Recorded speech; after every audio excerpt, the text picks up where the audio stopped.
पाकिस्तान में अब से सिर्फ 1 घंटे के बाद से छोटी, दरमियानी और इम्पोर्टेड गाड़ियां बहुत ही सस्ती होने जा रही हैं। अगर छोटी गाड़ियां वाकई सस्ती होना शुरू हो जाती हैं तो इसका फ़ायदा सिर्फ चंद खरीदारों तक महदूद नहीं रहेगा, बल्कि लाखों मिडिल क्लास के ख़ानदानों को भी बड़ा रिलीफ मिल सकता है। अब सवाल यहाँ पर यह है कि क्या 1 जुलाई से नाफिज होने वाली नई ड्यूटी और टैक्स पॉलिसी वाकई ऑटो मार्केट में कोई बड़ी तब्दीली लाने जा रही है, या फिर ये सिर्फ कागजी ऐलानात ही साबित होंगे।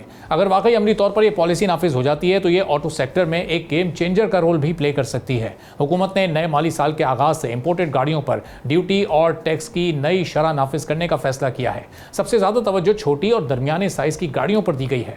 850 सीसी गाड़ियों पर टोटल ड्यूटी और टैक्स की शरह 66% से कम करके 42% की जा रही है, जबकि 1000 सीसी से 1500 सीसी तक की गाड़ियों पर 76% से कम करके ड्यूटी 52% की जा रही है। अब इसके बाद सबसे बड़ा फर्क पड़ेगा 1800 सीसी गाड़ियों पर।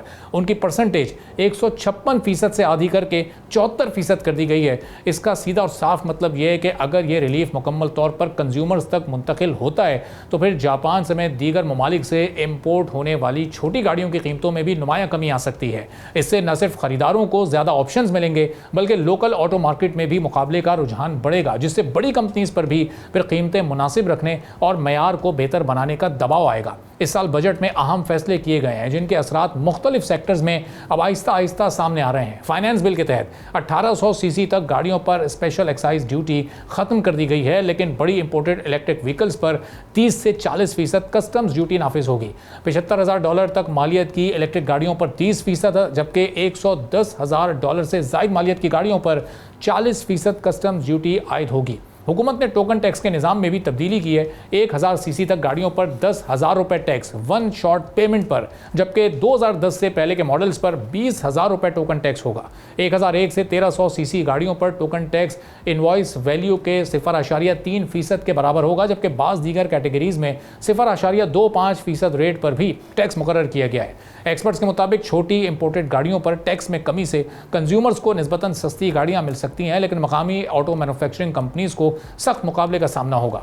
इंपोर्टेड गाड़ियों की कम कीमत होने से लोकल असेंबलर्स को कीमतें कम करने के साथ बेहतर फीचर्स देने और मुनाफे में कमी बर्दाश्त करने पर मजबूर होना पड़ सकता है। अगर इंपोर्ट्स में नुमाया इजाफा हुआ तो फॉरेन एक्सचेंज रिजर्व के साथ रुपए की कदर और करंट अकाउंट पर भी दबाव पड़ सकता है, लेकिन कंज्यूमर्स के लिए ज़्यादा बेहतर ऑप्शंस और अच्छी क्वालिटी की मयारी गाड़ियों की दस्तयाबी इस पॉलिसी का मुस्बत पहलू करार दी। पॉलिसी कितनी कंज्यूमर दोस्त पॉलिसी है। सब्सक्राइब करें और बेल दबाएं ताकि कोई खबर रह न जाए।